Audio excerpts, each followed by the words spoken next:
Ce mardi matin, membres du gouvernement et confédérations et centrales syndicales font leur entrée à la grande salle de conférence de l'Infosec à Cotonou. De très longues salutations ponctuées de présentations de vœux ont été faites de part et d'autre. Le quorum étant atteint, le ministre d'État chargé du plan et du développement présente l'ordre du jour en 4 points. L'application des statuts particuliers des enseignants de la maternelle, du primaire et du secondaire.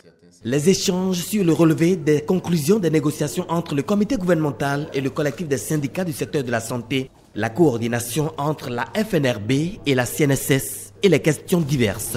Puis il place les présentes négociations dans leur contexte réel. Les concertations qui s'ouvrent ce matin s'inscrivent dans une longue tradition initiée par le gouvernement à laquelle vous, les partenaires sociaux, avez apporté jusqu'ici votre franche adhésion, mais aussi et surtout œuvrer à la pérenniser. La participation de tous aux présents travaux de la première session extraordinaire de la Commission nationale permanente de concertation et de négociation en constitue une parfaite illustration. Elle démontre votre grande disposition à faire de la concertation un instrument privilégié de dialogue social, gage de paix et de stabilité. Mais les syndicalistes ont souhaité la révision de l'ordre du jour annoncé. Je ne sais pas ce que toutes les autres revendications, d'abord des enseignants, des différents secteurs, des gens de la justice, des gens de la santé, des gens de la plateforme portuaire et des différents secteurs. Vous n'avez rien dit de cela. Après plus de 4 heures d'horloge, les deux parties ont fini par accorder leur violon.